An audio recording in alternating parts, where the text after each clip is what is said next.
também, Nous écoutons la segundo o catéchèse du pape Espírito, François à Rome corretamente. le 3 novembre 2021, Palavra do Senhor. précédée de la lecture d'un passage de la lettre de saint Paul aux Galates, chapitre 5, versets 16 à 25.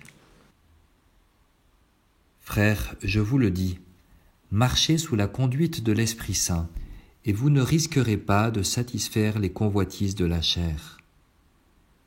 Car les tendances de la chair s'opposent à l'Esprit, et les tendances de l'Esprit s'opposent à la chair. En effet, il y a là un affrontement qui vous empêche de faire tout ce que vous voudriez.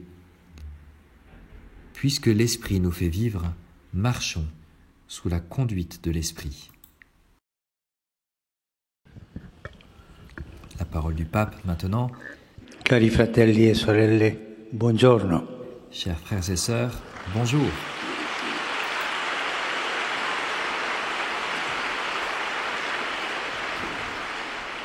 Nel brano della lettera ai Galati che abbiamo appena ascoltato, Dans le passage de la lettre aux Galates que nous venons d'écouter, saint Paul exhorte les chrétiens à marcher selon l'Esprit Saint. Il y a un style, marcher selon l'Esprit Saint. En effet, croire en Jésus signifie le suivre, aller à sa suite, sur son chemin, comme l'ont fait les premiers disciples. Cela veut dire en même temps d'éviter le chemin opposé, celui de l'égoïsme, de la recherche de son propre intérêt, que l'apôtre appelle le désir de la chair. Les tendances de la chair.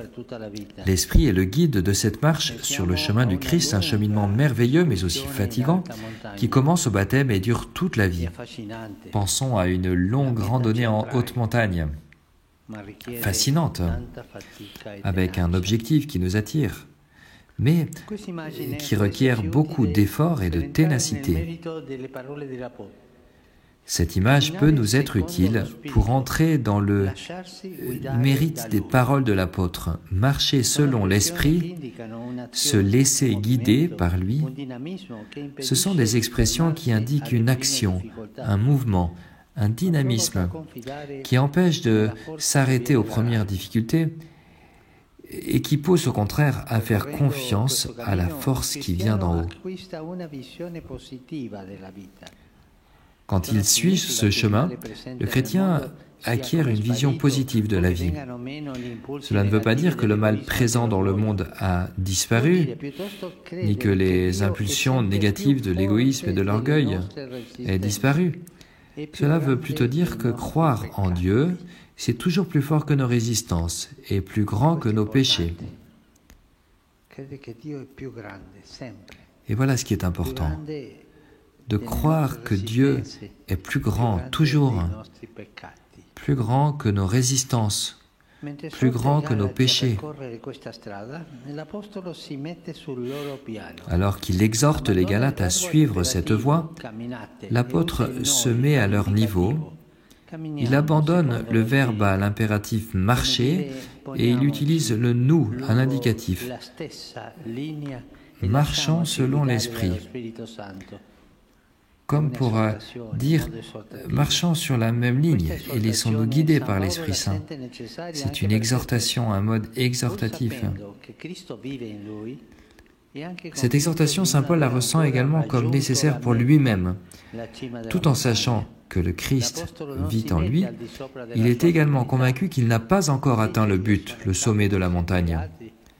L'apôtre ne se place pas au-dessus de sa communauté, il ne dit pas « je suis le chef, vous êtes les autres ». Il ne dit pas « j'ai atteint le sommet de la montagne et vous êtes encore en chemin ». Non, il ne dit pas cela, mais il se place au milieu du cheminement de tous pour donner l'exemple concret de la nécessité d'obéir à Dieu en correspondant toujours plus et toujours mieux à la direction de l'Esprit. Et qu'il est beau de trouver des pasteurs qui marchent avec leur peuple, qui ne se distinguent pas, non, je suis plus important, je suis un pasteur, toi, moi je suis prêtre, je suis évêque, avec le nez en l'air un peu. Non, des pasteurs qui marchent avec le peuple. C'est tellement beau. Cela fait du bien à l'âme. Cette marche selon l'Esprit n'est pas seulement une action individuelle.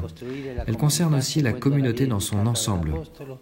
En effet, construire la communauté en suivant le chemin indiqué par l'apôtre est enthousiasmant mais exigeant. Les tendances de la chair, les tentations pour ainsi dire, que nous avons tous, c'est-à-dire les jalousies, les préjugés, les hypocrisies, les rancœurs continuent à se faire sentir et le recours à des préceptes rigides peut être une tentation facile. Mais ce faisant, on s'écarterait du chemin de la liberté. Et au lieu de monter au sommet, on retournerait vers le bas. Suivre le chemin de l'Esprit exige tout d'abord que nous fassions de la place à la grâce et à la charité. Faire de la place à la grâce de Dieu. Ne pas avoir peur. Paul, après avoir fait entendre sa voix de manière sévère, invite les Galates à prendre en charge les difficultés des uns et des autres, et si quelqu'un devait commettre une erreur, à faire preuve de douceur. Écoutons ces paroles. Frères, si quelqu'un est pris en faute, vous, les spirituels, remettez-le dans le droit chemin en esprit de douceur. Mais prenez garde à vous-même, vous pourriez être tentés, vous aussi. Portez les fardeaux les uns des autres.